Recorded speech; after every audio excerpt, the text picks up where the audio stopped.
All right, today we're going to dive into a topic that really challenges our modern understanding of life and death. We're looking at brain death and organ donation, but from a very specific spiritual perspective. It seems like such a simple question, right? When does death truly happen?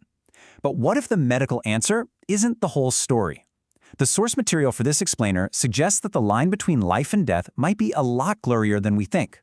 So on one side, you have the standard medical definition. Once your brain, including the brainstem, irreversibly stops functioning, that's it, you're gone. But the spiritual perspective we're digging into today says, hold on a minute.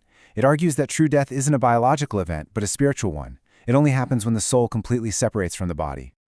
Okay, so if the soul has to separate, how does that actually work? Well, this viewpoint introduces a really fascinating concept, a kind of metaphysical tether, an anchor that keeps the soul connected to our physical form. It's called the Rishi-sen in Japanese, which translates to the spirit cord. Just try to picture it as this invisible, energetic lifeline. And as long as this cord is connected, the link between the spiritual you and the physical you is still there, no matter what the brain scans might be showing. And here is the absolute crucial point. The spirit cord isn't just a passive thing like a rope. It's an active channel, and it's supposedly transmitting every single physical sensation from the body directly to the soul, even after the brain is shut down. This brings us to the timeline of what this perspective calls a natural departure. So first, brain death occurs. The brain waves stop. But then, the soul starts a process of detaching, of realizing what's happening. And this takes time, about 24 hours, for the spirit cord to finally break. And it's interesting, the source points out that the traditional Japanese wake, the Otsuya, is held for this exact reason, to give the soul the time it needs to leave peacefully. So, this leads us to what is probably the most challenging part of this entire topic. If the soul is still connected and still feeling for up to 24 hours, what is that experience like? What's happening in that state of limbo? Let's be really clear here. The body might be clinically dead, but according to this view, the soul is still conscious. It's still there, and it's still capable of feeling everything. And as you can imagine, this has some profound implications for organ donation. This is really the question at the heart of it all. If the soul is still there and can feel pain, what is the experience of having your organs removed during that transitional period? Yeah, the source material does not pull any punches. It describes the experience in the most visceral terms possible. From this viewpoint, because that spirit cord is still intact, the soul experiences the organ harvesting procedure with full, conscious, and excruciating awareness of the pain. Now, to understand why this is seen as so traumatic, we have to look at this idea of a composite soul. The idea is that our soul isn't just one single thing. It's more like a complex collection of consciousness, where each individual organ has its own little spark of awareness. At death, the job of the main soul is to gather up all these parts for unified departure. So you can see how removing an organ too soon would be seen as violently disrupting that sacred process. And the story doesn't end with the donor.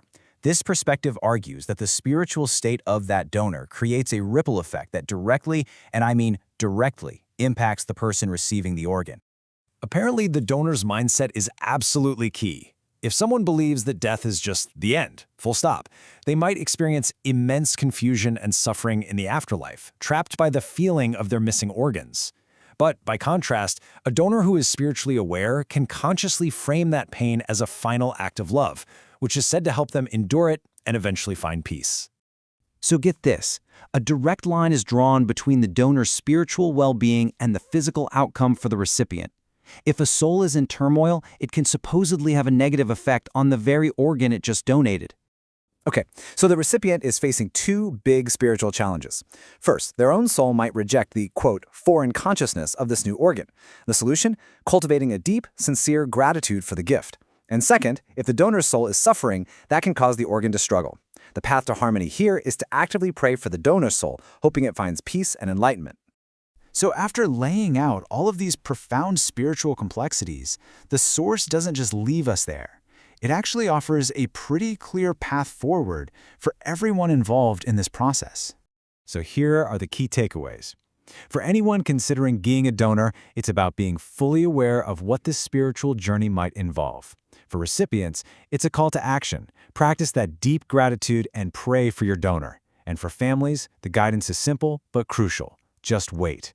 allowed at least 24 hours before any final procedures, like cremation, to give the soul the time it needs for a peaceful transition.